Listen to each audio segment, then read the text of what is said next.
Hey there, internet friends. Welcome to another episode of That Nerdy Site Show, a weekly podcast where the team members from That Nerdy Site get together to talk about our lives and all of the nerdy things we love about them. I'm your host, Trevor Starkey, and joining me this week we have Jazz Foster. How you doing, Jazz? I'm okay. Doing okay? Yeah. Yeah. It is that kind of world we're living in right now, where doing okay is like about as good as you can probably get. Yeah. That sucks. We also have with us Cameron Abbott. How you doing, Cam? Hey, what's going on, nerds? What is going on? A little bit of housekeeping before we dive into the show. If you like what you hear, please remember to like, subscribe, rate, review the podcast everywhere you can. And if you're feeling extra generous, you can always support us on Patreon at patreon.com/thatnerdysite. So let's dive right on in. Jazz, first time we've had you on the show in a couple weeks, especially I think first time you and I have been on the show, right? A Or while, no, a long time. just because I'm trying to think, did we record together after you popped a bottle of champagne in my absence? I feel like we talked about that, so I feel like we probably have recorded, but it's been a few weeks. We talked about Hamilton, Trevor. That's right. That's what it was. Yeah. Yeah, we did a That D Plus show. We geeked out real hard. It has been a little while since you and I have been together on That Nerdy Site show, though. So good to be back with you, and I'll let you kind of kick things off with the nerdiest of nerdy things you've been enjoying recently these days, hockey. So Yeah. so this is also kind of ties in if you have not caught Jazz's ranking of the NHL mascots that we put up on That Nerdy Site a few weeks back. Certainly go check that out as well. But Jazz is our number one hockey fan here at the site. So tell us how things have been in hockey world here in the pandemic. Man, things have been, Trevor. Hockey, like I think most professional sports, especially those playoff sports right now, are trying to work on a bubble system where they're like, they have the bubble of safety that all the players have to stay in so nobody gets COVID, which seems to be working for hockey. It seems like most of the players are following the rules and they're not getting sick. It's good. I keep seeing like stories of from like basketball players like leaving the bubble, sneaking away, going to a strip club or something like that, and coming back and basically having to go into quarantine again. Yeah, baseball in particular is getting annihilated. I know the Oakland A's just put out a notice like less than 2 hours ago that a player tested positive. It's a mess in the baseball side of things for sure. Hockey's doing okay. There have been some health issues, but I haven't really seen many that are COVID related. My team's starting goalie went home because of a family emergency. His newborn daughter, I think, there was something health emergency with her, so that's fair. But on the whole, I think everyone's healthy, which is nice. Hockey's operating as best as it can, considering that the entire world is shut down and kind of on fire. Yeah, and with like in comparison to what like a normal season of hockey would have been going through, like did hockey have to like go on hiatus or like delay? Was their season delayed? Yeah. I don't know the timing of everything, because Sure. as I'm thinking about it, I'm like, okay, we're in August, so I guess what baseball still would have been going on right now. I don't know how much this impacted all the different sports seasons. So yeah, what would a normal season of hockey look like? Sure. So hockey would be over by now. Okay. When sports paused in like March, right? Yeah. March or Yeah. April. The hockey season, like the regular season, was almost played out by then. I think it was more than 3/4 the way through at that point. So everyone was already in a playoff run, and so the playoffs would have started in like late April, early May, and they would have ended at latest by like late June. You would have seen a Stanley Cup winner. So seeing hockey in August is a real treat. Yeah, it's pretty interesting. Because you may not know this. Summertime hocky. I mean, it's, Right, I love it's definitely, as an Arizona native, it's like, I mean, hockey already is weird enough here, so I don't. Sure, It's one of those things. I'm just like, yeah, I guess as I think about it for like more than 5 seconds, it seems like, yeah, that'd probably be a winter sport. Okay, duh. But yeah, it's just like what, like it's never snow or naturally icy here, so whatever. Sure, it makes I think sense. there was a total. I know the Islanders missed like 15 games. Yeah, So- it was somewhere in there, because the Bruins were well on their way. The Bruins had almost clinched. I'm a Bruins fan. They'd almost clinched a playoff spot, and they had 100 points, I think, on the season. which would put you less than 20 games out of the end of the season. So the NHL retooled the way they did the playoffs. There were more teams included, and there was a weird little round robin, and more chances for more teams to get in because there were less opportunities in the regular season to cement your status as a playoff contender. And now we're in the second round of the playoffs, so I think. And your Bruins went bye-bye. They did not. How dare you, Cam? No. Oh, sorry. No, that's right. They're playing. They're about to go bye-bye. They are on the cusp, but they are not out yet. Yeah, no, they're down 3-1 to the Lightning.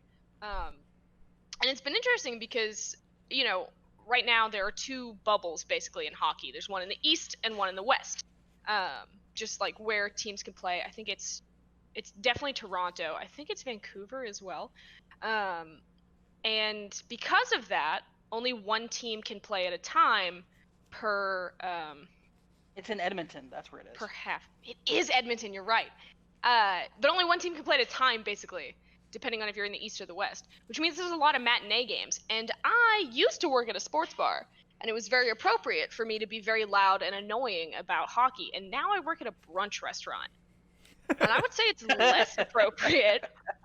But they play a lot of matinee games, and I'm the bartender, which means I have the clicker. I control the television. So oddly enough, in an Austin, Texas brunch restaurant, hockey is being watched. Yeah, you saw where that was going. Yes, I turn the hockey game on, and then I hide the remote, usually in the cooler behind the alternative milks so no one will find it. And I make everybody in the restaurant watch hockey because no one can stop me.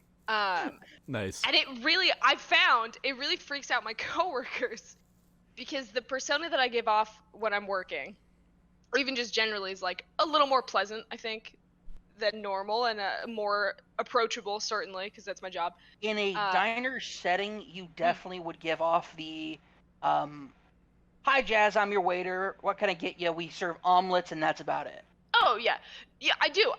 My voice goes up an octave. When I serve, when I answer the phone, I try to be "Hi, my name's Jazz. How are you?" I don't know why I sound like an anime character. I'm and watching hockey, I consider hockey the true jazz. That's the real jazz, very deep inside that people don't usually get to see.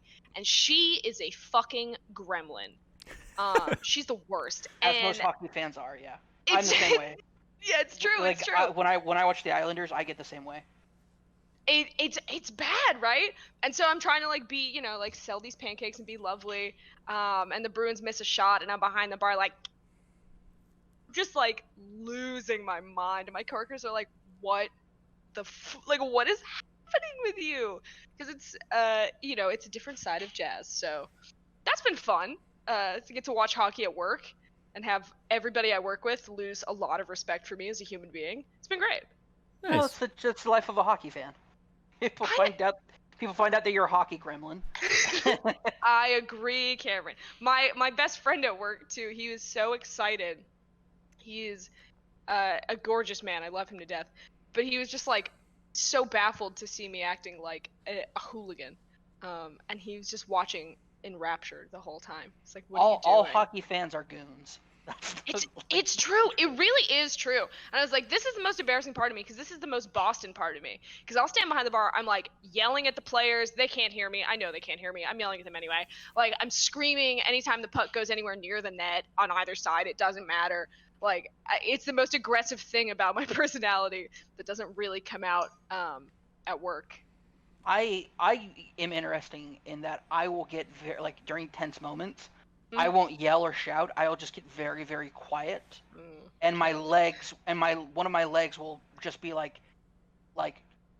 just pounding the floor, just pounding it, just thumping the floor constantly, and not shaking my leg. What's the word I'm looking for? My leg won't stay still. It's just going up and down, and I just get and I get very, very on edge. If you go "Oh, hey, Cameron," how it's be and I will just say "Shut the," this is what's happening. It's let's be real. This season's been a hard season for the Islanders. We lost Tavares. Yes. It's it's been a hard that alone losing your captain like that. it's like it's gut wrenching. It's a gut punch. Mm-hmm. Like we know, like I know he had to leave.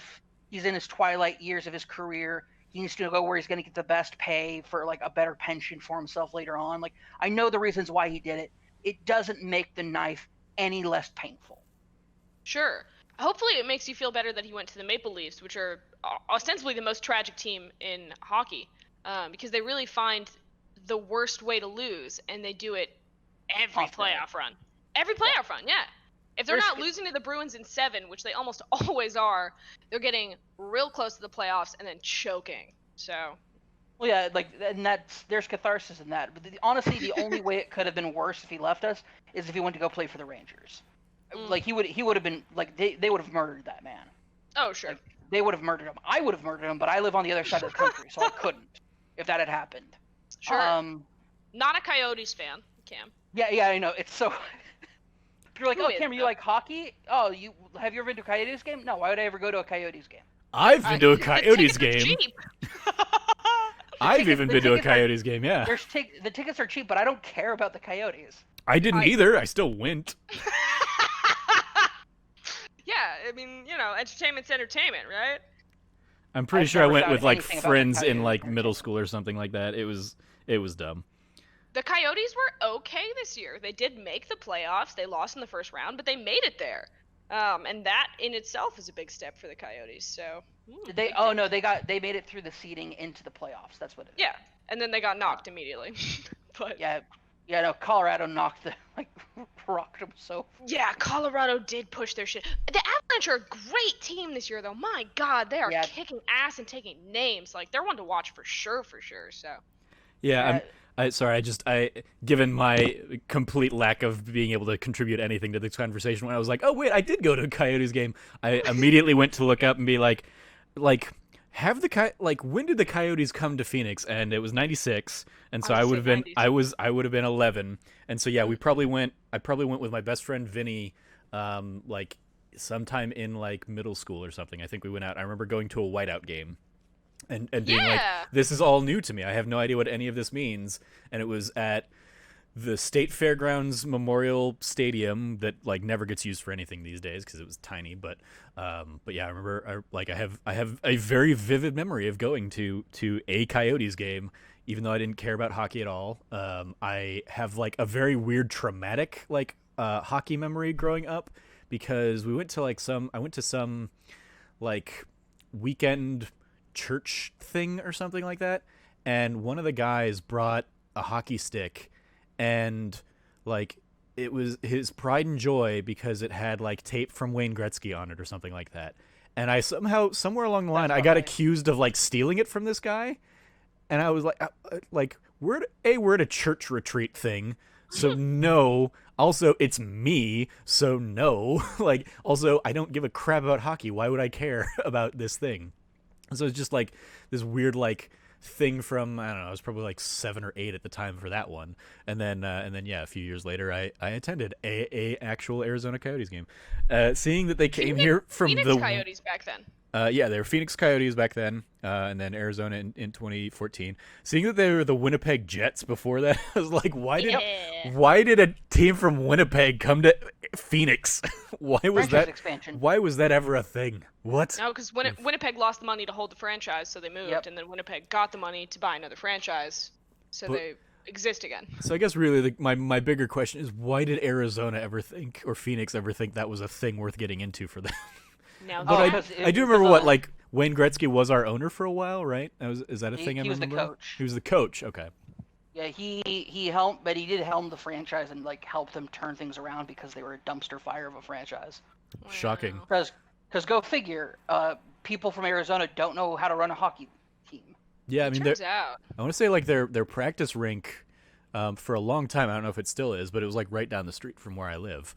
I remember I would like drive by it all the time and see like the Phoenix or Arizona Coyotes like signage and be like, oh, that's right, we have a hockey team. Yeah, that hockey team has done better than a lot of other Arizona sports teams. I'll just put that out True. There. Yeah, that's fair. Who's excited for the Seattle Kraken? Me. I'm super excited. I do like the name that they went with, yeah. It's the best name they could have gone with. I'm so hyped. Their logo looks amazing. Their colors are so good. The marketing is fantastic. I want their mascot to be great. I was gonna say their mascot's gonna be Cthulhu. Really high hopes for a Cthulhu mascot, which is all I want. Can you imagine though a pirate-themed Cthulhu? Even better. That's what I want. I want Seattle Kraken to turn up for their mascot. They should. I'm Honestly, excited to see that team come out. If hey, here's the thing. We could poo-poo on desert places not being great for hockey, but Vegas is the success story on that. Yeah. A lot of people hate on Vegas, and by a lot of people, I definitely mean Logan, but a lot of people do hate on the Vegas Golden Knights. And they are a very good team. Like, they're picked a talented bunch of kids who are all, like, have the spite of, like, not being saved by their team. I don't know if you guys are familiar with an expansion draft. Stop me if you've heard this one. I mean, I'm familiar with it, but you can tell Trevor about it. Yeah, sure. I'm along for the ride. All I know is I remember like them saying Vegas has a team and just being like, but Vegas doesn't have like a home audience. It's just going to be an endless string of like tourists going to see the games. Okay, weird. And it's very successful for them. Yeah. Oh yeah, no. Because they won their first year, right? Almost. They made it to the Stanley Cup Finals. They lost to the Capitals, and that couldn't have been a better story because Ovechkin won his first cup, which he deserved, but the Golden Knights made a name for themselves immediately, which was fantastic. Yeah. Okay, yeah. And they are stellar. Like, it is the best. That is the best way to start a franchise. It is an incredible team. They're still really good. Yeah. I will say, for people who don't understand, like, Vegas is a place where a lot of people live. And they have not had a sports identity for pretty much for most people who live there. Mm-hmm. And there is a home market there that is starving for a franchise. The only real successful XFL team was the Vegas, the original XFL teams was the Vegas one. Vegas came out for that team.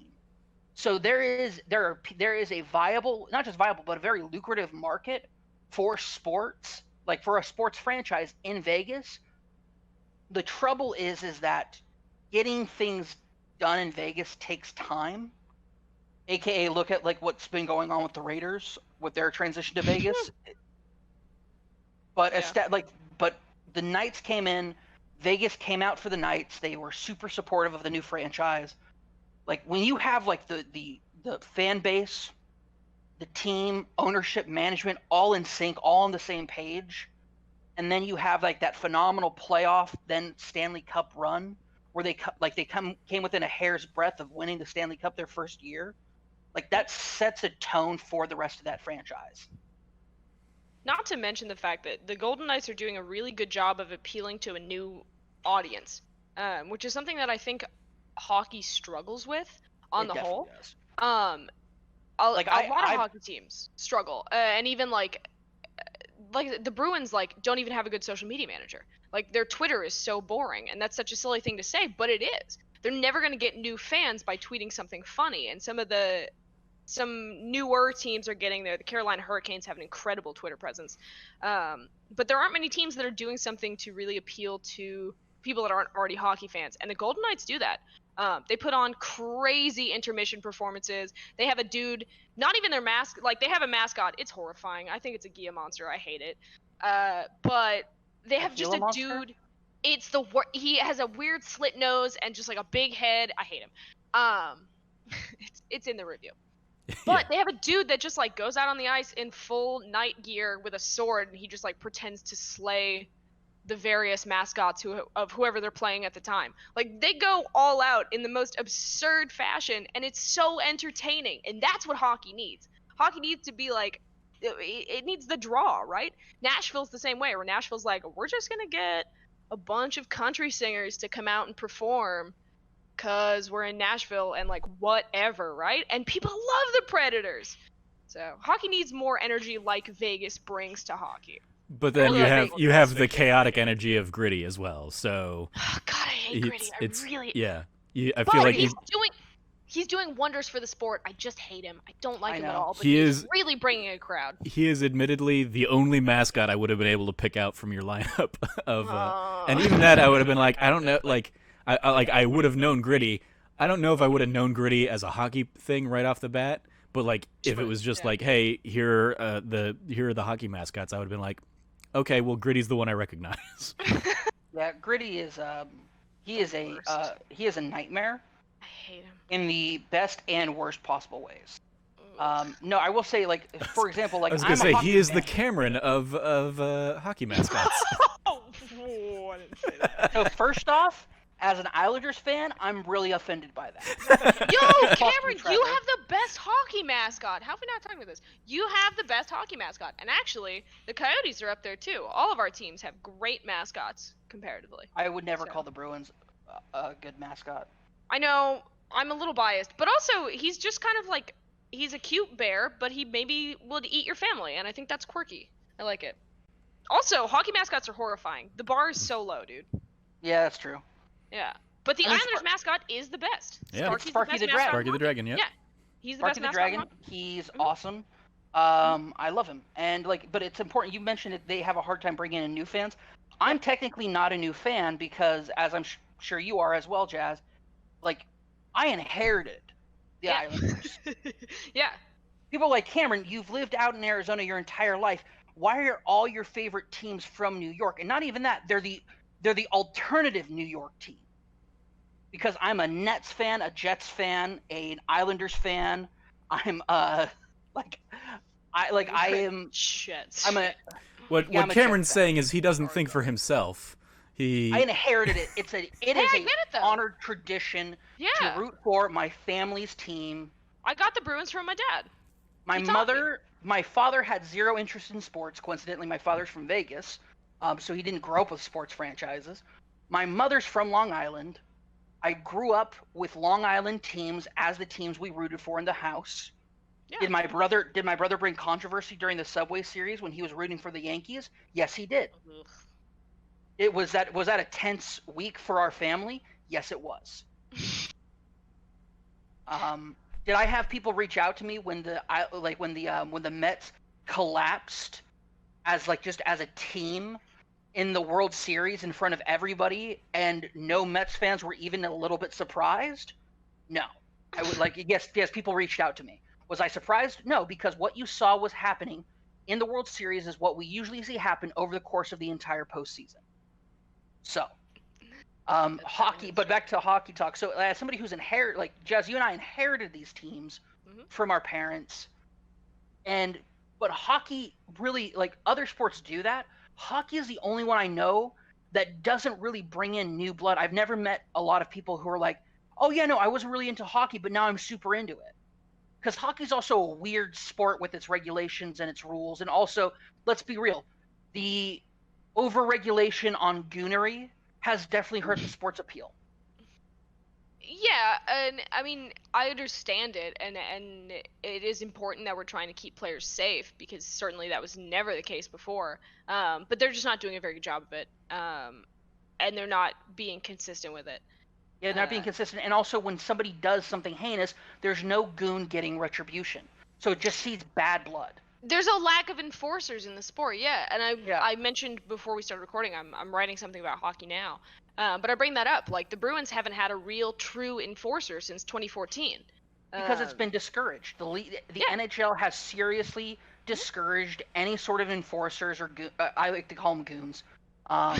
Yeah. But and a big part of it is also because one of the last big major stories from hockey was when the Penguins and the Islanders met, and the Islanders called up a bunch of people from their farm team to just goon out the Penguins for retribution for what they did to the Islanders goalie. Sure. Like that was a massive, and for Islanders fans and even Penguins fans, it's like, yeah, that's what happens in the sport. The NHL was like, no, oh no.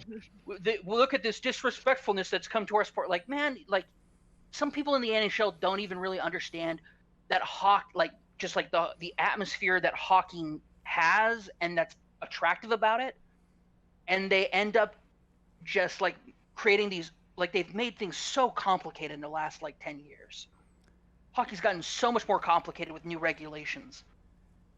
It's interesting that you peg that as like the last like big story, because the last time I remember thinking about hockey outside of like talking with any of you guys was I want to say it was like a few months ago, something like some Zamboni backup goalie got called into a game, right? It was like, last year. Yeah, it was the Blackhawks in the playoffs last year. Yeah, That's I remember seeing that like making the rounds in Twitter Street. It feels like it hasn't been a year ago, but I guess time is just meaningless at this point. So, but yeah, I remember seeing that story and being like, "That's really cool. Good for that guy. Good for that guy." And like the whole league just rallying around him, and that was just a really cool like feel good story. Yeah, and I feel like that's the only kind of thing outside of like whatever meme-ified thing Gritty's doing these days ever comes across my radar. The fact that Gritty is the mascot that represents the entire NHL to most people is very sad, because he is a Flyers, he's the Flyers mascot, and so fuck that. Sorry, like I said, like we brought it up, hockey kind of brings out the worst in people. Yes, yeah. I got no beef with the Flyers, but I feel you, man. Listen, do I have actual beef with the Flyers like I do with the Penguins? No. Yeah, fuck the Penguins. When I find out that somebody's a Penguins fan, my first thought is, I don't know how I'm going to look at you without spitting in your eye. Yeah. Like, how dare you? It's How terrible. dare you stand in front of me as a Penguins fan? I'm glad I walked away from sports when I did, because I feel like I'm angry about enough other things in the world that I don't need like the sports-induced rage going behind me. I really thrive on anger, so it's worked out quite well for me. Like fair. It's like when I met a friend of ours, Brian. He's over at. He's at Respawn now. Yeah, he's at Respawn now. Yeah. When I found out that he was a Rangers fan, I just like looked at him in the eye, and I was just like, and he's just like, "What's wrong?" He's like, "You look like you're disgusted by something. Is your food all right?" I'm like, "No, my food's great. You disgusted me." Being a Rangers fan. Well, granted, he's a Manhattan boy, so he likes the Rangers, the Yankees, the Knicks. You know, all of the good teams that your teams aspire to be. I said the Knicks on purpose. Yeah, first off, I said Knicks on purpose. Nobody thinks the Knicks are a good team. They're a terrible franchise, helmed by terrible leadership. And now, guess what? Brooklyn is the premier team in New York. Yeah, deal with it. Okay, basketball has changed a lot then, because I remember the Nets never being good when I was growing up. No, the Nets got a massive rebranding, and the entire organization changed when they moved to Brooklyn. Jay-Z and a bunch of people bought the team, moved it to Brooklyn, and built Barclays built the Barclays Center. Yeah. And now they've that is like the hotness. Like Islanders playing the Barclays Center now. Oh yeah, and people miss the Coliseum, as far as I know. Oh yeah, Nassau. They reopened it like last year or something for games. They reopened it, but like they demolished the old barn house. Like it's sad. Like to put it simply, like it's telling that Billy Joel was the last concert that ever got played there. Because of course it was. He is the pride of Long Island. Yeah. Him and his 8 different marriages. Well, Long Island. Long Island, baby. On that note, wrapping up the hockey conversation. Thank you, Jazz, for bringing hockey to the table. You were like, "Yeah, we can talk about hockey for 10 minutes," and here we are, 30 minutes into the show. Yeah, I didn't say anything. I didn't say anything at first because I'm like, I really want to talk about hockey. And if Trevor knows walking into this, I'm gonna squash it. Yeah, you're gonna try to keep a limit on it, a cap on it, and I'm like, no. I want to talk about hockey as much as possible. Nah. I did not know Cam was a hockey fan going into this, so this has been a delight because I thought it was just gonna be me monologuing. This has been so much fun for me. Yeah, no. I was like, I kept it secret on purpose. I didn't want I wanted to come out the gate and just be like, start talking shop about hockey and make Trevor just like. Trevor didn't talk for like a good 12 minutes. No, it was in there. It was in the back of my mind that you liked hockey. And so as soon as you started chiming in, I was like, "Oh yeah, this is definitely gonna go longer than 10 minutes." But okay, I have no problems with that. It was a fun conversation. I got to throw in a little bit here and there. Yeah. Also, we're recording this on the 30th. Flyers and Islanders are playing tonight. Go Islanders! If you're a Flyers fan, got 2 words for you that I'm pretty sure if I say, Trevor's gonna get real upset that I basically just ostracize an entire city. Why would I care about that? It's cool. Fuck you. Oh no, you've isolated our Come at us, maybe one Philadelphia. person from Philadelphia that listens to the show. I have no idea. I don't know what our While we're on demographics the are. subject, Tampa You- Bay Lightning. You You're gritty, pretty good. grundle, guzzling fuckers. Oh my. Fuck you. I think you're fine, Flyers. Yeah, I that's love fine, you. whatever. I don't hate you. I got no beef with you. If you're a Maple Leafs fan, though, you can step to me. Well, you can reach Cameron at Rev Cabot, and you can reach Jazz at Jazz_Foster for all of your hate mail there. Actually, you can reach both of them at Lefty Logie, and we'll just see what happens there. Yeah, please tweet me at Lefty Logie about your Maple Leafs opinions, because I certainly have nothing to say to that. Also, I know some of you out there, I know some of you people who listen to this are Rangers fans, and I'm just going to say this. If you know the Rangers suck, clap your hands. If you know the Rangers suck, clap your hands. If you know the Rangers suck, in 96 they bought the cup. If you know the Rangers suck, clap your hands. All right, I'm done. Man, I hear you, but Lundqvist is a dilf. Come on. He is. He is. I don't care. He He is. He Yeah. is. Yeah, Rangers got that going for him. I'm sure if I Googled him, I would agree. He's the goalie, and he is fine. Yeah. Cam, we talked last week. You'd finished Ghost of Tsushima in Kurosawa mode, and you have since started your playthrough in color with English. So how's that going so far? How far are you? Yeah, I know. I know. I said it was going to take me a couple months before I got back into it. Did not take me a couple months. Yeah. It's great. I don't think I've ever played a more vibrant or beautiful game in my life. Right. This is what we kept trying to tell you, and it's like no, I understood that was going to be the case, like going into it. And here's the thing, Kurosawa mode is not less beautiful. Kurosawa mode, the way that they've used like light filters and other aspects of it, they've done such an amazing job of capturing I will say, even though as more vibrant as it is, it does feel less cinematic. There's something about the way that Kurosawa mode works, that there is the way that the cameras are framed and the way that it works. It pairs so well with the, like, I'm going to say black and white, even though it's not technically black and white, but the like film grain on it. Like, there's just something about Kurosawa mode that captures a feeling of film better than like regular mode. However, regular mode looks like Kurosawa mode does not look like a very beautiful video game. It just looks like a very beautiful film that you're playing. Regular mode, it looks and feels like a video game, and it's gorgeous. So two very different ways of looking and approaching visual beauty.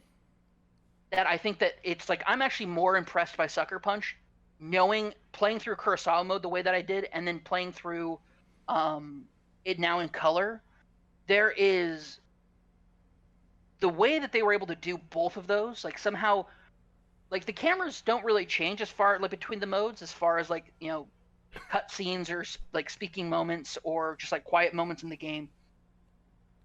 But there's something like there's the way that they were able to handle and balance both has really made me think that this is potentially an actual,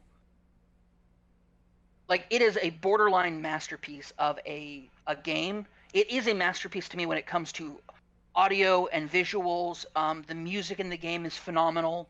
The title card screen when you're going through the field is, like, both in Kurosawa mode and in standard mode are like works of art. When Jin puts his hand out and he feels the grass, the tall grass that he's riding through, and in the background you can see the smoke rising from the Mongols' invasion, and it's such a poignant and beautiful thing. And I have to say, I have been incredibly impressed by the voice choices of the cast. Because that's the other thing. You're now playing it in English. Yeah, in English compared to your original Japanese voice run. Jin's voice actor in English is so much more soft-spoken that it feels better and more natural for a video game. But like I said, on the flip side, Jin's voice actor in Japanese he has those moments of speaking, but he's using really traditional older Japanese, and he's delivering it perfectly like you'd expect from like a Kurosawa film. But because of that, there is a because he's a samurai, his way of speaking has a very tense, like imagine a string being tugged tight, and that's very much how his vocal inflections work. Like it'll slacken, but then it'll tighten really tight. The English one is much more it's much softer in tone and inflections, which I think feels right for it in English, but for some reason both work perfectly for me. And even though they're quote unquote technically delivering the same lines, they're actually not because of how the translation worked. I went into that a couple weeks ago on the show, but their approach to it is so different. Yet to me, if you asked which one is Jin Sakai, I would say they both are. Also, I forgot the actor's name, but he plays Kublai Khan in he plays Khotan Khan in the game, and he is a very incredible actor who I was hearing his voice all of a sudden. I'm like, oh, they actually modeled it after him. Yeah. He is the actual model for it. I'm like, oh, that makes sense. Okay. Yeah, same. It'll be the same when you get to if you haven't already gotten to him, Sensei Ishikawa. I have gotten to Sensei Ishikawa, so yeah, same. Yeah, it's very, very clearly modeled after that performer. I think all of them are actually modeled after their English voice talents, or at least all the main characters. Yeah, it's really stellar to see this. One, it's an Asian cast still, and so there is a feeling of good representation going on there. And it's great. The game is just such a... I'm now back. So I finished playing where I had all the tools, all the gadgets, every ability unlocked. And now I've gone back to the beginning. And it's awesome because I am playing missions differently now than I did the first time through to unlock different things first that I know are more of my bread and butter. The things that I know I will go back to time and time again. Before, I think it took me longer to unlock the sword stances. I've already unlocked 3 sword stances. Mm-hmm. Yeah. I'm about to unlock the 3rd one. That's the one that you have the first big jump in number of people you have to be observing and killing. Mm-hmm. But I'm also observing more, and I'm going about things differently. Where before I was systematically ghosting my way in, taking out people with the bow for the most part, but I realized that actually this playthrough I found a lot more success early on, because these camps are less densely populated with doing just 1-by-1 assassinations, and so I'm causing less of a commotion. I'm having more success this way. It's such a different way of doing things that I have just really been enjoying. And the game is honestly, it's gonna be there are things about the game that aren't perfect, that aren't distinctly 100% awesome, and there's other things about it where I can nitpick and chip away at a few things, but I really think that this is not only is it a Game of the Year candidate, I think for 2020 to be starting off as a decade with a game like Ghost of Tsushima in the running, this is a stellar game, and for it to be kind of you could kind of see it as somewhat of a swan song or a farewell to the PS4 as a console generation. I think it really captures that beautifully in the way that, as well as it may not be as technically or visually as stunning and picturesque as The Last of Us Part 2, it does something so phenomenal with its world and its story and its characters that are it's awesome and it's amazing, and I can't believe that this is a video game we get to play. Nice. Has the Legends expansion come out yet? Not yet. It's coming out later this year. It's the third. Do you think multiplayer is going to improve the game? I don't think it'll improve the game. Like, I don't think, like, because to say it'll improve the game means that there's something that it would do, like it would enhance. I think this is going to be bringing a different aspect to it. Multiplayer, I think, is going to be a very cool way of playing the game in a very specific game mode that is not going to be as, like, I'm very excited to play as the different legends that they're going to be having, because the legends are definitely picking up on different aspects of characters and icons in the game, as far as like the different kind of classes that they're going to be. And I'm very excited to see, instead of having this this jack of all trades that you get with Jin Sakai, what happens when you have somebody who specializes in one thing, and what can they do beyond that? And I'm very excited to see how they approach that. I think I think this is a first for Insomniac. Sucker Punch. Sucker Punch. Why am I literally went through the 3 big developers for PlayStation. Sucker Punch, because I don't recall any of the Infamous games having any sort of multiplayer aspect to them. No, yeah, I don't think so. So this is an interesting foray into multiplayer, and I appreciate that they took their time with it, that they didn't put it in there at launch. They're definitely being more careful with it, but I'm very excited to see what it does. This is definitely, like, as somebody, like, I just lost my job like 2 weeks ago, or a week ago, 2 weeks ago. Yeah, this is my second Sunday unemployed.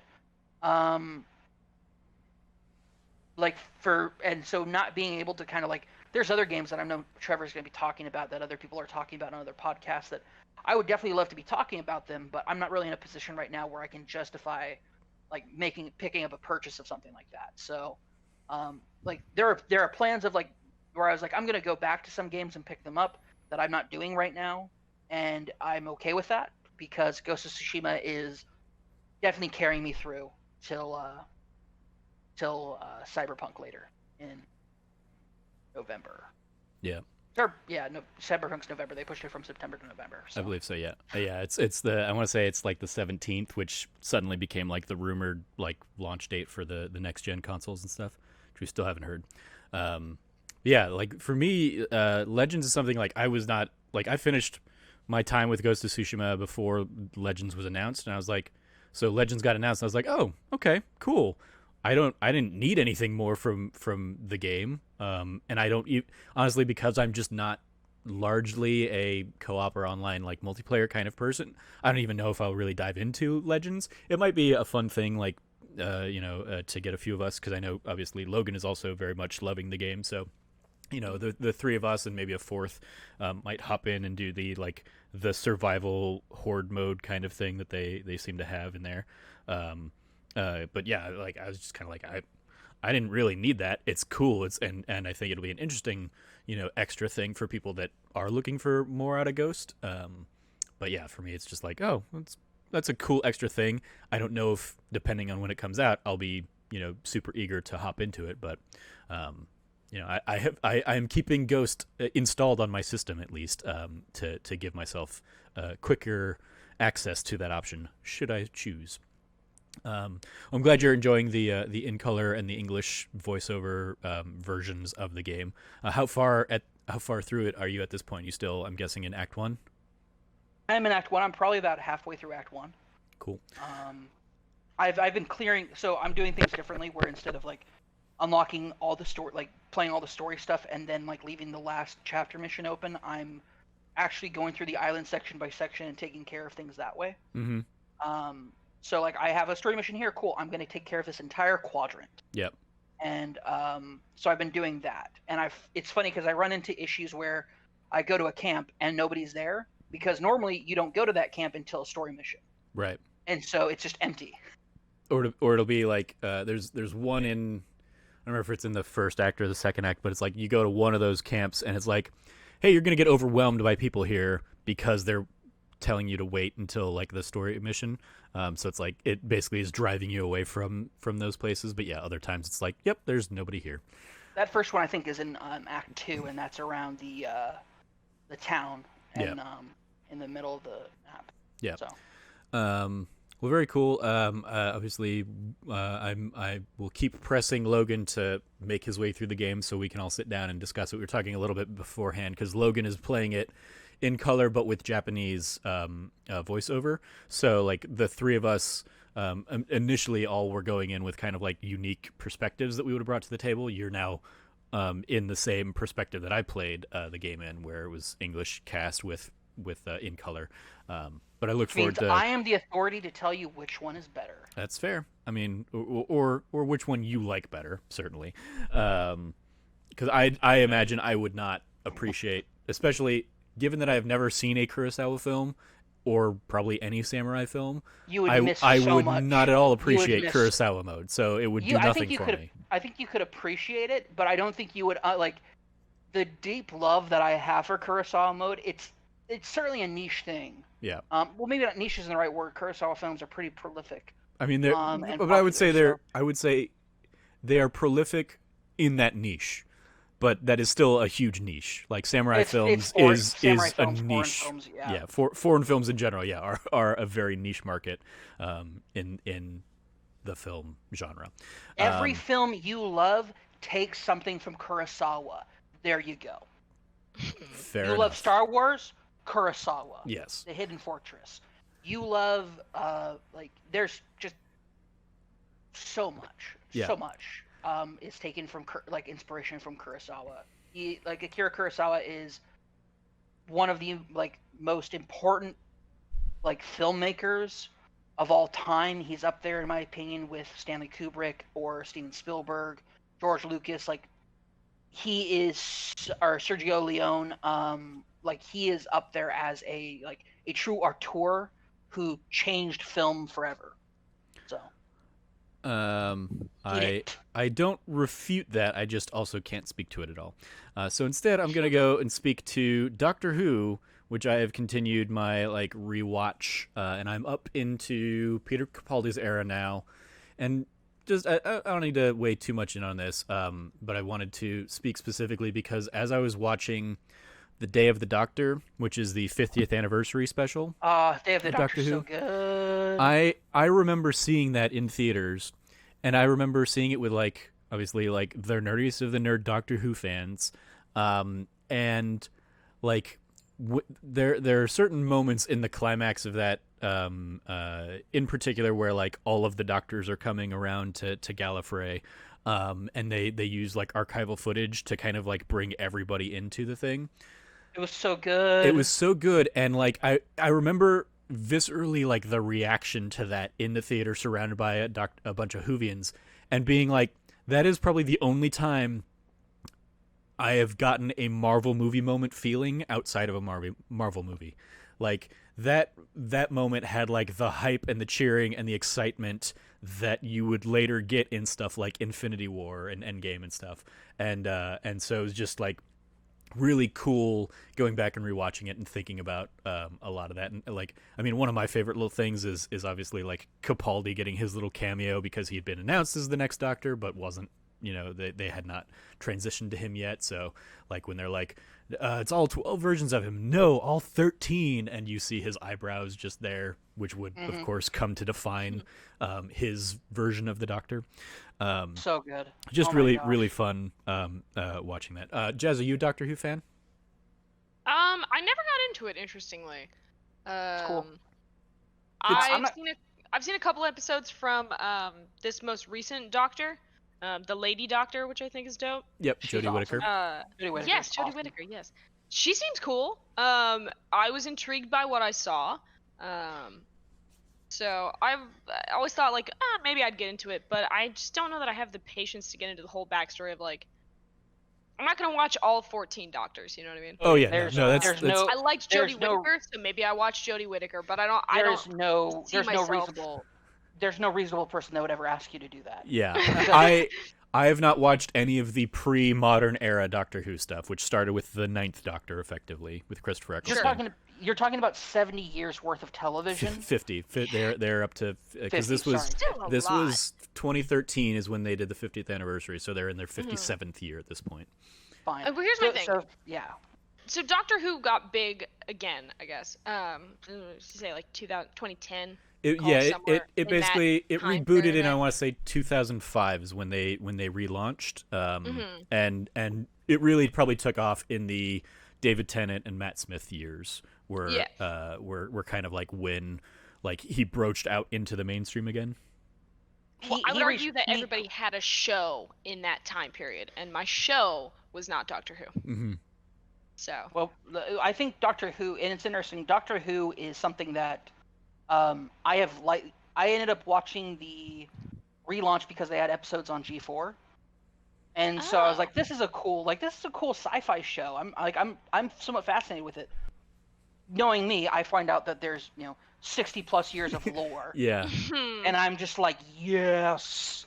And so I got into. It's funny. I actually got way more into the history of Doctor Who, like the previous versions, not necessarily their like their individual stories, but kind of the legacy and the epic of the Doctor Yeah. as an individual. To Sure. me, is one of like the great modern mythological tales. In that, like he has a like Gallifrey. Like it's been really great that they've been so not vague, but they've been so like there is a weight and history to Gallifrey and Gallifreyans and their society, but they've never made that a point to put that as an impetus that you have to deal with that in the show, other than very big and important moments. But even then, you don't need full context because they give you what you need to know. Mm-hmm. For example, Gallifreyans aren't born like regular people. They're born out of what's called a weave, a genetic weave, where there is basically Gallifreyan families have a family weave that new members are genetically born out of after like they introduce like new DNA to it. So like Gallifreyans have a father and mother and siblings, but it's not like the mother doesn't like carry the child at all. It's done differently. And like there's a whole lot of like really cool Gallifreyan stuff. Like people don't know this, but like the Doctor has an older brother who inspired the Doctor to become like a great explorer. There's like deep history between all these big Gallifreyan figures like the Master and a lot of other people, and it's a lot of really cool stuff, but you don't need to know any of that shit to actually enjoy Doctor Who. So when I say you like nobody expects you to do that, like I did that because I'm a nut job. Yeah. And in fact, you can't go back and watch every episode because many of them have been lost to time because lost the to time, BBC didn't like keep backups. Yeah, they recorded over them with other stuff. Yeah. Like there's an entire section of Doctor Who history that's just lost. Yeah, but it's still like it's really cool stuff. It's cool stuff. Like for example, the first Doctor dies. Like the first incarnation of the Doctor dies from old age and being too cold, like dying from hypothermia and being old. And what's interesting is that the first companion of the Doctor is his granddaughter. So you have an older and a younger Gallifreyan going through time, and it's so cool. They in one of the recent specials they had the guy who plays Walder Frey play the first Doctor. Yeah. And they did makeup on him to make him look like the first Doctor, and it was so cool to like have that moment. It's just there's so much cool stuff about Doctor Who that honestly, if you want to pick a Doctor and start from the beginning of their story, of their arc, you will have a good time. Yeah. It doesn't matter who. If you want to start with what's his name, leather jacket Doctor, Christopher Eccleston.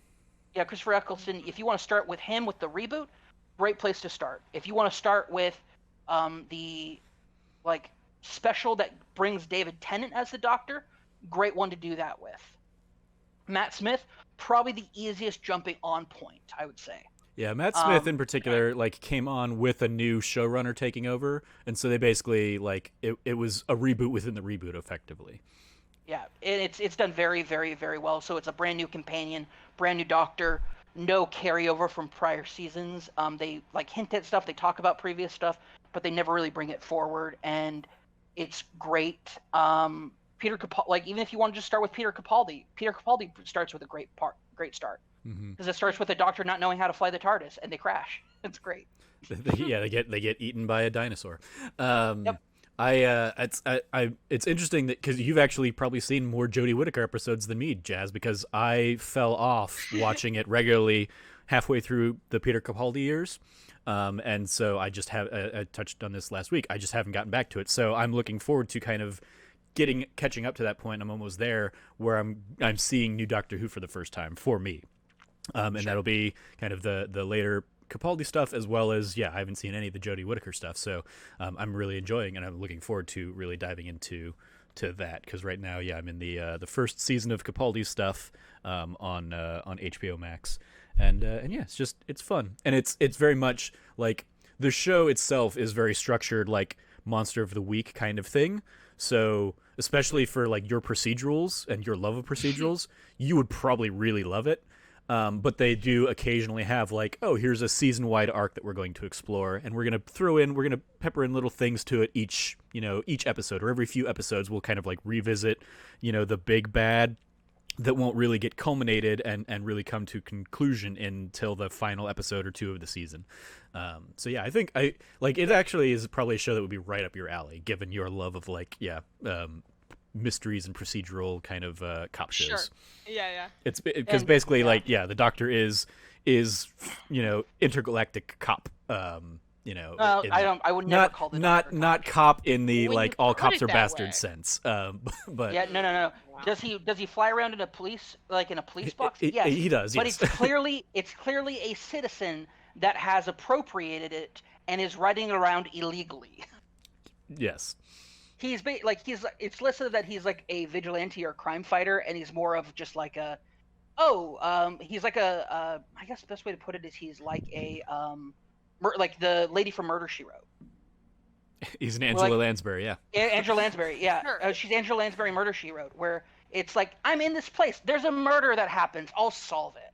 He It's writes like murder that- mysteries. Yeah, she writes murder mysteries, and Uh-huh. it's like, and this weird murder happened. Oh, local police don't know who done it. Yeah. Well, Angela Lansbury's here, and she'll solve it, and she'll see. basically be able to break it down over afternoon in time for a light supper. I mean, Like, one of the David Tennant episodes is specifically him going back in time and having like a murder mystery party with Agatha Christie. yes, Hell yeah. Yeah. like that. They do such great things with that. Oh Agatha my gosh. Christie, one of the best mysteries of our time period. Yeah. Where she just disappears for They like they years. they touch on that in the episode. She was just gone for like 11 days and just showed up. Like it was. I only know this because of Doctor Who. They talk about how she found out her husband was cheating on her and having an affair, and disappeared. And like a few days later, her car was found. And then like a few days after that, she showed up at a hotel with no memory of what had happened the prior days. And so they kind of like use the mythology of Doctor Who to posit a possible explanation for that. That obviously is not the real explanation, but it was very fascinating. Anyway, There's so a really it's- good Matt Smith episode where they're in a submarine, and it's a commie submarine, and it's like there's some like little bits of like espionage, confused identity stuff going on. It's really good. But also, you find out that the captain of the submarine is a big fan of Duran Duran, and they start singing. not the captain. He's like the science officer on Oh, the that's submarine. it. But Yeah, science officer. yeah, they The sing science "Hungry officer. Like a Wolf." They- I yeah, Hungry just Like watched a that Wolf. one like 2 days ago. So Hell that's why. yeah. It was so good. Oh, that episode's one of my favorites because it's just like they're just walking, and Claire's like, "And I'm hung," and it's so good. Ah. Yeah, and it's got Oh, it's Davos from Game of Thrones is the captain of the sub. Mhm. Yeah, good. Great like actors. it's definitely like it's fun, and I also saw Barrett Barrett Courtney sharing some of these like revelations as he's been going through the series. But it's interesting to see like the people that they get in for like a guest star in an episode that where they have gone on to since. One of the biggest ones was that like caught my attention was the guy who, and it also comes up because I just rewatched Black Panther last night. The guy who was the main guy in Get Out is in like one of the specials that I always kind of like forget about, but it was like one of David Tennant's farewell specials where they go onto like a desert planet, and they're like these stingray characters. One of the just random guys on the bus with them is that actor who was the main guy in Get Out, and just years before he kind of like really broke out into the mainstream. So lots of cool little like who's who of Doctor Who out there. So yeah, that's just kind of my Doctor Who update. I definitely recommend Jazz. I could certainly point you in a few like standalone episode directions if you wanted to sit in and watch any of those. But yeah, I kind of agree with what Cameron says. If you're interested, you can just kind of pick a Doctor to start with and just kind of like start from there. And then if you ever want to go back further, you certainly can. But yeah, I've never watched anything pre the New Modern era. I know enough about those other actors and performers to know what their doctors were like, but I've never actually watched any of those episodes. I'll spoil a lot of it for you. A lot of it's bad. Yes, a lot of it is 60s and 70s and 80s TV bad. There's a reason it wasn't on for like 20 years, and it kind of like went on hiatus for a long period of time. It should also be noted that Doctor Who has always been the unwanted child of BBC. Up until like the new era where they're like, we love Doctor Who, and it's like, cool, you have tried on several occasions to destroy the show. Like whether it's like budgetary like nonsense or like just absolute, or like, for example, how much did they care about Doctor Who? They taped over an entire section of episodes. They're just gone forever now. Well, it was a different time. They were like, we weren't digitizing anything. They didn't know people were gonna want this stuff because this was pre VHS and all that stuff. So it was like, it was the BBC like cutting costs and being like, hey, well, we've got all this tape that we can use, we can reuse, we can just tape over it. And here's the thing: I'm not saying that those episodes were good. From reading some of those scripts, some of them really aren't. Yeah. But Doctor Who is can get very schlocky, especially in the late 60s throughout the 70s. It can get pretty schlocky. Yeah, I talked about last week when I was talking with Logan about it. Like, what part of the reason I like bounced away for a while during the Capaldi stuff is there are a couple episodes in Capaldi's first season that I am absolutely just going to skip ahead when I rewatch this time, because I've been rewatching everything, but I am absolutely like skipping episodes where I get to one I'm like, this was a forgettable standalone one. I don't need to rewatch this. And there are a couple in particular in Capaldi's first year that are just like so like beating you over the head with the message and super schlocky and just like they're just really terrible writing that I'm like, I have no interest in watching this episode again. So when there's a big episode where it turns out, spoilers, the moon is really a giant egg for a creature, and it turns into a whole like allegory for like a women's like, and only a woman can choose, make this choice. It's like I absolutely support the message, but your execution of this message is so terrible that I just do not want to sit through it again. So yeah, not a lot of subtlety in some things, but then other episodes are just like rife with beautiful subtle imagery that are wonderful. So, or terrifying villains. Yeah, terrifying villains. The obviously some of the standouts in recent in the New Year's are the episodes about Blink, where the statues, the Weeping Angels, the Weeping Angels, or the Silence was a horrifying monster creature.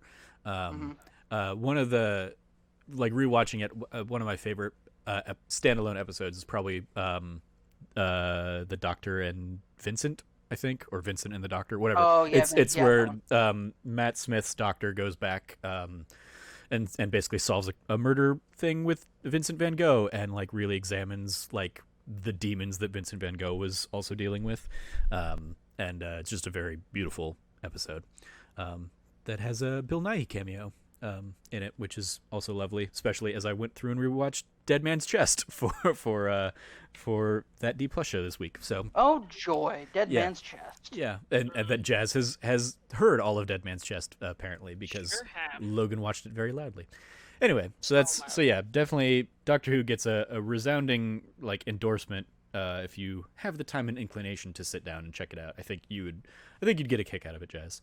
But no worries if you don't. And if it seems dumb and you want to skip it, feel free to skip that episode. Yep, that is absolutely true. Anything that is like that comes back in terms of like the series arc stuff, they will absolutely like readdress it when it's actually pertinent again. So, you're not going to miss too much if you skip over an episode.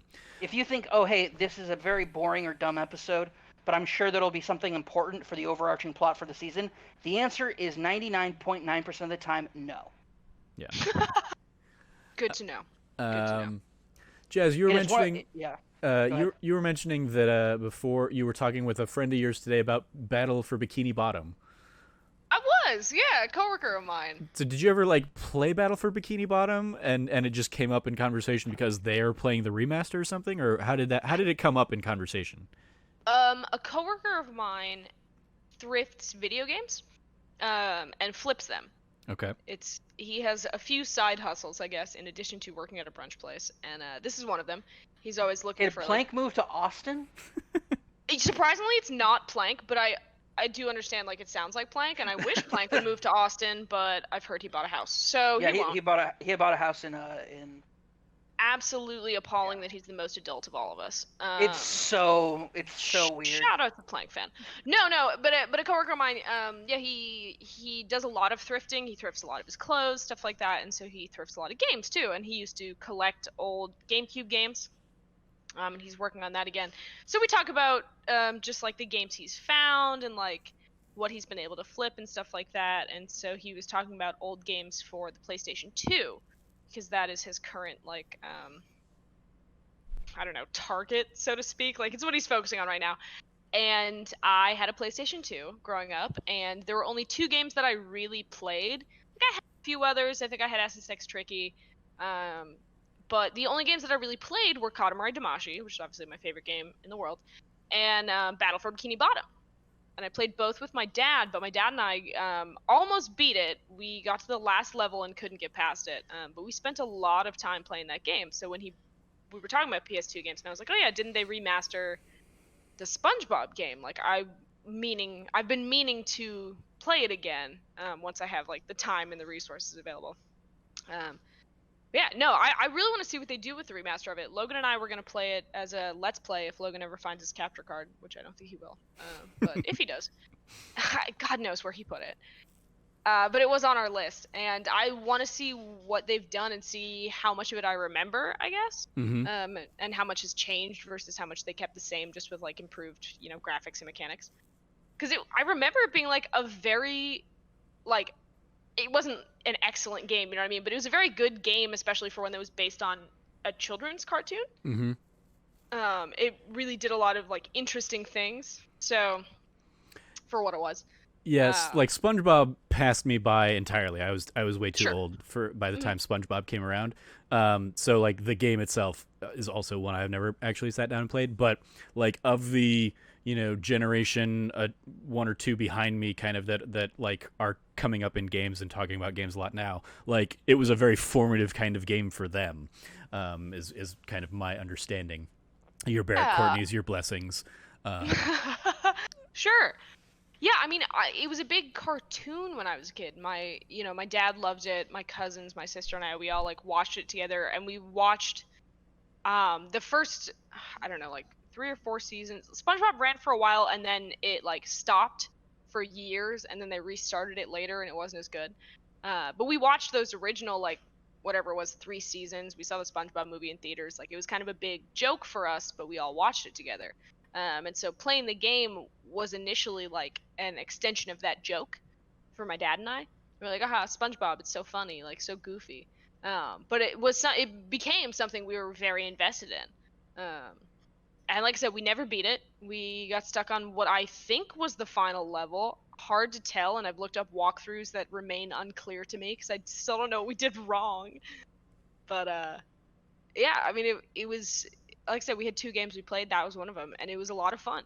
It was very interesting, and it introduced a lot of cool mechanics to beginner game players, I think. And it had fun little like shell surfing levels where you just tried to like beat the race. Those were my favorites. Nice. Did you ever play Battle for Bikini Bottom, Cam? No, I don't play licensed video games unless I trust that they are good, and also, especially if they're from Nickelodeon. I've been burned before. Not gonna get me again. All right. It's good. I played the Rugrats game. Oh, that's a mistake. But this one's good. I feel like yeah, because what Rugrats would have been like N64 era. I feel like It was the N64 Rugrats game. I was stoked. I should not have been. It was a bad game. Sounds like a mistake. that Yeah. definitely sounds like something I rented from Blockbuster for a weekend and played and have completely forgotten. I Ah. have never forgotten. As something as it's funny, on a TikTok somebody's like, "Oh, this thing about this anime from 15 years ago." It's like, "Yeah, but nobody remembers his name." Yeah, I'm like, and then I immediately go into the comments and I gave him all the information that he said that he couldn't remember, and then I put a space. Then afterwards I put, "I've never forgotten. I don't ever forget." Like I will not be able to tell you what any sort of equation is built off of. A plus B equals 34. I don't know. But do I know that the lead character from the Metabots anime on ABC Family was Icky? Yes, I do. Boy. There you go. That is Bro Battlebot was Metabee? Yes, I do. Do I know that Metabee had a machine gun for his arm and also could shoot rockets out of the mounts on his head? Yes. Why do I remember this? Why do I remember the Rugrats game on N64 where you were in Reptarland in Paris, because it's tied into the introduction of Kimiko, who's Chucky's stepsister. Yeah, Rugrats in Paris. Rugrats in Paris. It ties into that, and it's an entire thing. And I remember it being very bad because you are controlling babies who are trying to walk. It's not great. Now, was I burned so badly by that I never trusted a Nickelodeon game ever again? You betcha. So, but have I seen Barrett Courtney play through Battle of Bikini Bottom? Yes, I'm still not going to play it. It's a great game. It looks like a floaty PS2 platform jumping game. I'm not interested. I'm good. Yeah, it is that, but it's fun. And there's some interesting battle mechanics. Kind of. Well, there you go. I saw the battle mechanics. It's a simple combo system. Yeah. That half the time doesn't work, so. Yeah. All right. Well, I'm glad people are happy about it. I look forward to hearing your impressions when you're actually able to sit down with the remaster, then, Jazz. Because your Katamari Damacy piece was a very fascinating read. Have you had a chance to really dive back into it more on Switch?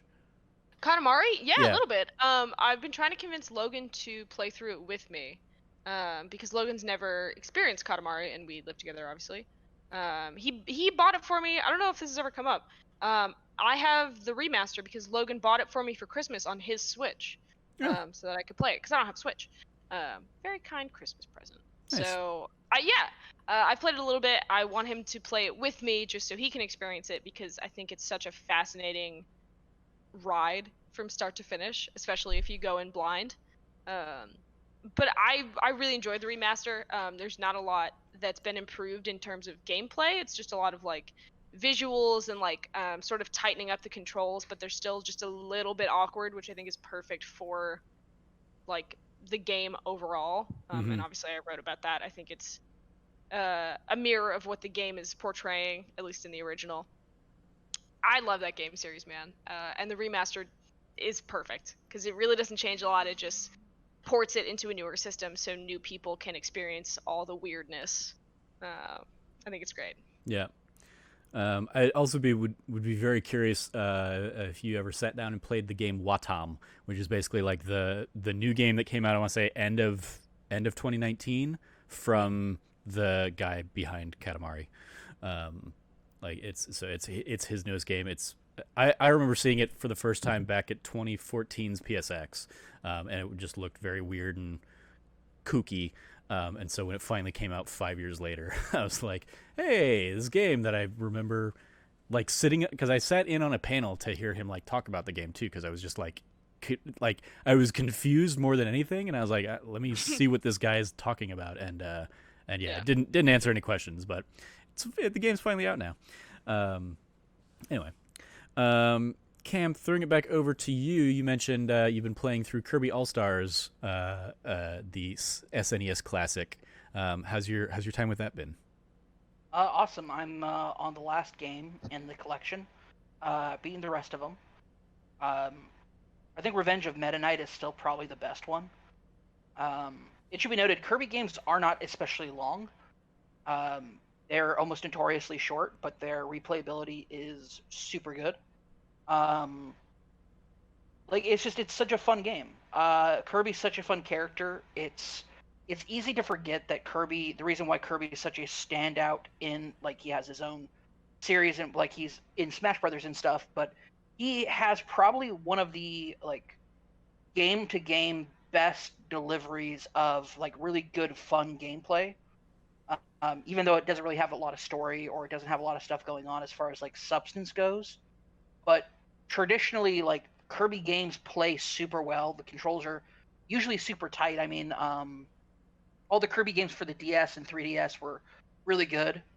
I didn't play the 3DS ones, but I've been told that they were pretty excellent.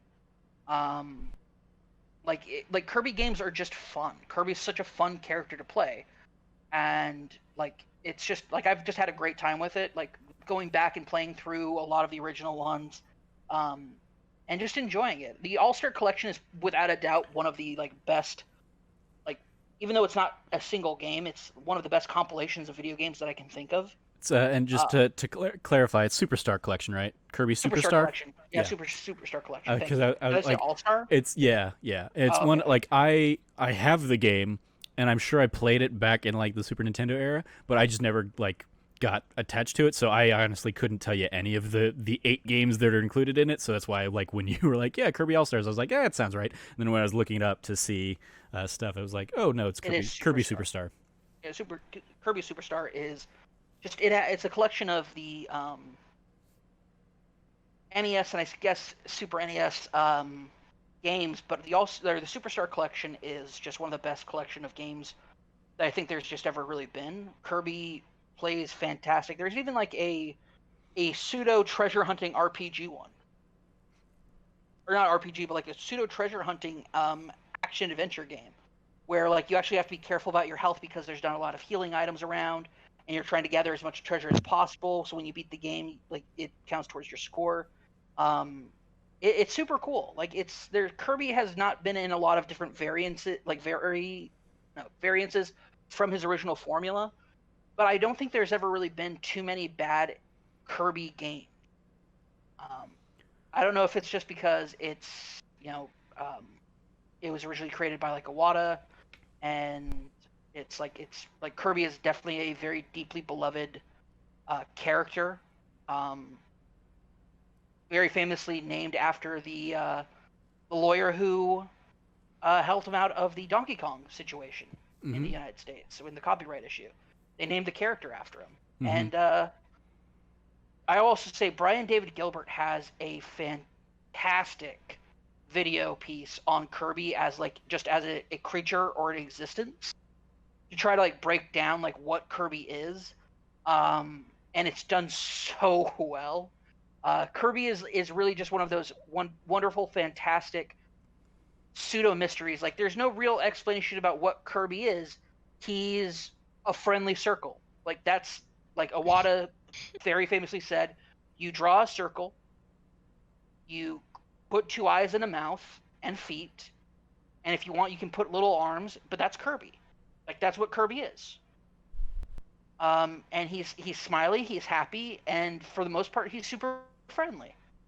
Will he eat your house? Yeah, but gosh darn it, everybody loves Kirby.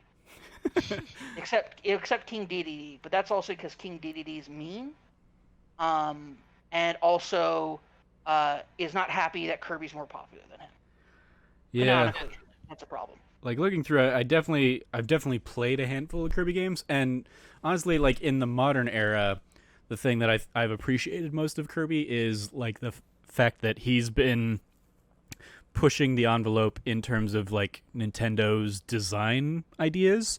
So, like, Epic Yarn Kirby in particular, I was like, that's a really cool new approach. Even if, like, the gameplay is more or less still classic Kirby, it was really cool that they, are taking, design elements, and then they obviously did kind of the wool version of Yoshi that kind of echoed that as well. So yeah, I Well, I don't have like a deep like connection to Kirby. I can still appreciate it from a distance. And Kirby is historically probably my main in Smash, just because like he's he's the one So I remember annoying. playing as back in like the N64 days.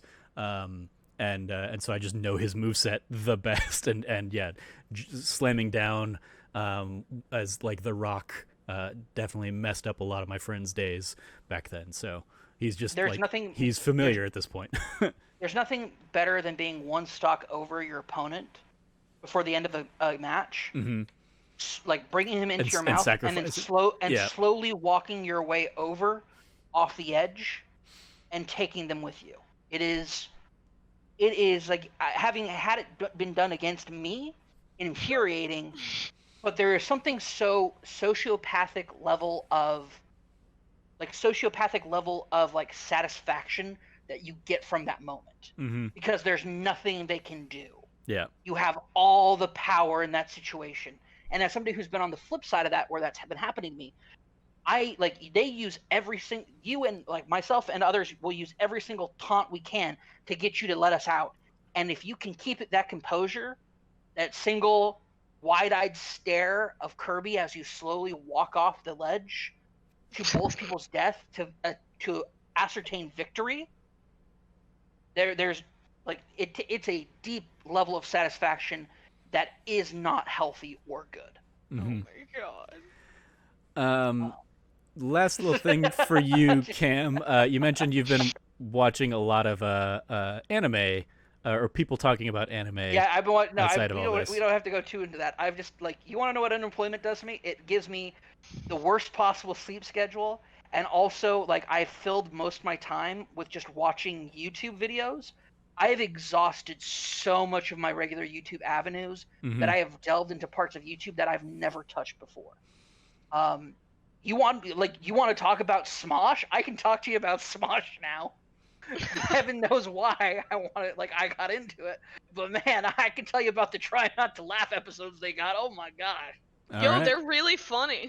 they're really funny actually. They're like legitimately incredibly funny. The fact that Smoshcast as like a podcast exists really upsets me, because I would kill for the Shane Tops, Damian Hawes podcast. Like I would kill for that, because they are two of the funniest dudes. They're best friends, and like I would murder for that podcast at this point. Mainly because I'm so deprived of regular content, because I've burned through it all. But also because they're two of the funniest people on that channel. And the fact that like they were like when Defy went under, and so they're like, well, let's do a podcast, and they recorded 2 episodes, and then Smosh got bought by Mythic Entertainment, by the Good Mythical Morning people, Rhett and Link, and they got picked up again, and so they got jobs again, and they're like, oh, there's going to be a podcast now. Well, we better not put out our own podcast. And it's like, damn it. Like I just want these unfiltered boys. They are hilarious. They are 2 of the funniest people I've ever seen on the internet. And I would never know, because at first they were on the Disney Channel. Yep. Which They're means very I was funny. never going to watch them. And then they are on Smosh, which, as somebody who, like, I've been on YouTube forever, Smosh has always been a thing that I've known about. I know that it's grown into like an organization where they do skits and stuff, and then they also do a bunch of gaming content, whatever. It's just been so outside of my wheelhouse, I've never bothered with it. But now my wheelhouse has a broken wheel on it, and it's everywhere. Anything I can get. So that happened with Smosh. That was like over the last week. In the last 3 days, I have consumed not anything less than probably 20 plus hours of anime content, and anime like review content, like retrospective stuff. I've been watching these lectures by these guys who like most are like doing anti-retrospectives of series, where about video, like they do video games too, but they basically, a retrospective is normally like this very honored thing where like we're going to talk with some gravitas about the importance of these series. These lectures are the reverse of that. They're just there to take the piss out of a series that somebody loves. Like basically somebody like deconstructs the series, not deconstructs it, but like goes through the entire series, and by the time they get to the end of it, because it's 4 hours long, they're just ready to take the piss out of it, and it's great. I've watched those. I am on a binge of the, like I'm on a nightmare binge at this point. Like I need work. I need a job. Well, I wish you luck in that hunt to escape all of that. I've definitely been there though. I've definitely been down the rabbit hole of like, all right, this one's been suggested to me enough times that I'll go ahead and take a look at it, and then yeah, suddenly I'm. Honestly, that's how I got back into wrestling. Really, was it was actually John Carl, who's he used to kind of run his own stuff. He worked on like the influencer relations side of things for MCNs and stuff like that. I think he still does that, but I'm just not sure where he's at now. But I would see him liking What Culture like lists videos from like wrestling stuff, and like it'd be like, top 10 wrestlers you don't remember from the 90s or something like that. And at one point I just like looked into one, and then like 2 hours later came up for air and was like, yep, I have been down a huge wrestling nostalgia like rabbit hole, and eventually like that just led me down to like getting back into wrestling for a little time there. So I can appreciate how quickly and easily that can happen to you. It's happened to me like 3 times since I've been unemployed now. Yeah. This is a like, the thing is, like, none of these things, either of these things have ever been suggested to me. They've never been on my suggestion feed before, but somehow I've stumbled into them, and it has like it's basically YouTube algorithms just like, shh, we know you're unemployed, shh, just eat it. Well, you've just gotten to the end of your normal feeds, and so it's like, well, we don't know what else to give him now. Okay, well, let's give him this stuff. This'll buy us some time. Good luck with that. The last little thing I had on my plate, I don't have too much to talk about on this, but as part of the which show was it? They're all blurred together. I guess Gamescom. One of the things they showed off in Gamescom was the Star Wars like Land of Batuu, basically the Galaxy's Edge Star Wars world is coming to The Sims 4. And I was like, The Sims 4 was a PlayStation Plus game a few months back. I downloaded it. It was. Or I at least claimed it so I can download it. I have been having an inkling to go back and play The Sims for a while. I don't think I've played like I may have. Ugh, gross. Yeah, no, it's and that's part of what I have to say is that the controller experience is terrible. So I'm tempted, but it was also the price was right. But I'm tempted to like, and this is like I want to just kind of not worry about whatever else is coming out, but obviously there's just always a flood of games. But I would love to like. The way I was thinking about it was this a couple days ago. It was like, if I had $1 million and just didn't have to work anymore, I would absolutely get back into The Sims for a while and just like buy all the expansion packs. That was another thing that was just like overwhelming, was how many goddamn expansion packs there are in The Sims 4 that they're trying to sell me.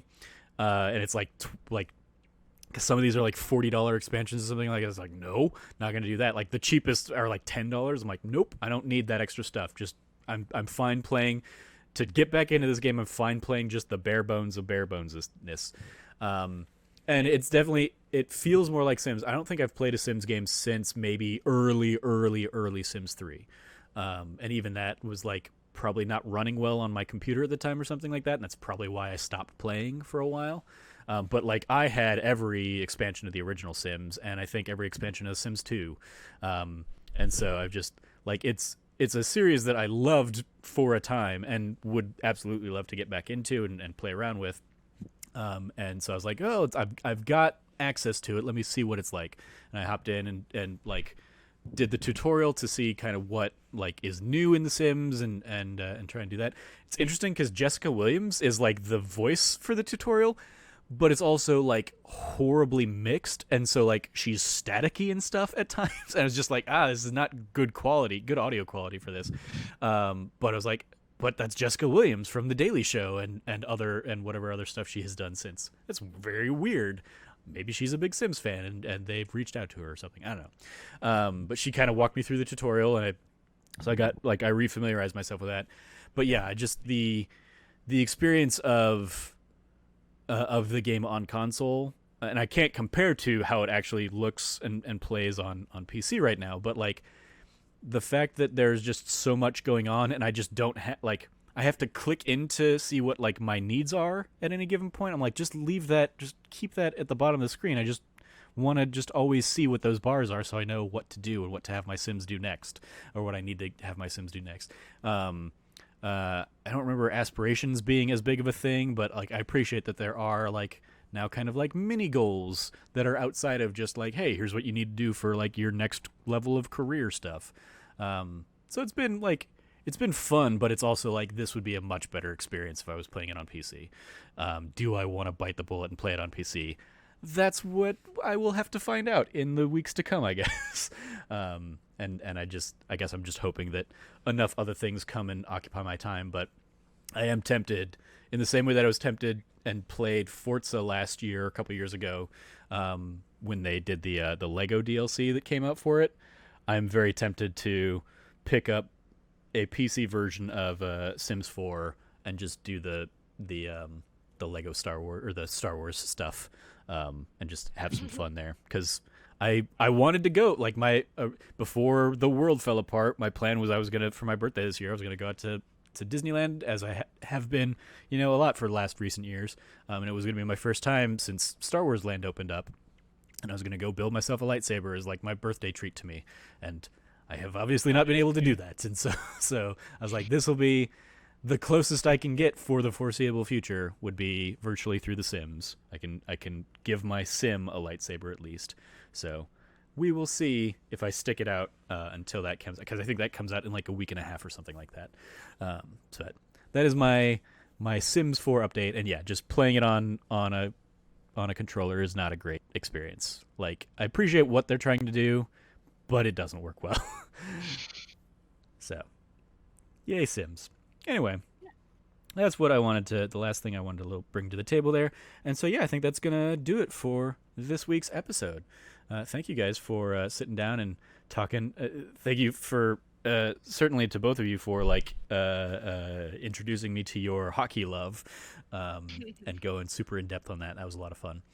But yeah, that's going to wrap up this episode. So you can follow Jazz at Jazz_Foster. Anything you want to give a shout out to or give a plug to, Jazz? I'm working on a hockey piece, so hopefully that'll come out shortly, because hockey is my life right now. That's it. Cool. You can follow Cameron at Rev Cabot. Anything you want to give a shout out to, Cam? Yes, I wanted to give a shout out to, no, I'm good. All right. Hell yeah. Cool. You can follow me at Trevor J. Starkey on Twitter. Oh, you know what? Sorry. Yeah, Yep. I did want to give a shout out to RPG University. Just celebrated their 1 year anniversary. They did, yep. They did a Twitch stream yesterday. I was on it for a little bit. Just want to give a great shout out. If you have never listened to that podcast, Trevor and I have both been guests on it. Mm-hmm. It is run by Scott White over at Irrational Passions. Yeah. Phenomenal human being, terrific guy, and just an awesome podcast. Still very grateful to have ever been on it, and I was very grateful. I want to give a shout out to Scott White for inviting me on the stream yesterday. So thank you. Yeah, he'd reached out to me too, and I didn't know what my day was going to look like yesterday, so I felt bad I couldn't commit to it. But I'm glad you were My able day to make was it. open. Yeah, Like every day of mine right now. yeah. Killing me. I'm glad you were able to make it on there. And yeah, shout out to RPGU and all the great things they've done. They are the reason I got to be on one of my panels at PAX East back when we were able to actually see each other, and that was a ton of fun. So yeah, That was shout the out. planned one that you're supposed to be on. Yes, that was the one that I was actually scheduled to be on instead of the one that I was thrown on at the last minute the night before.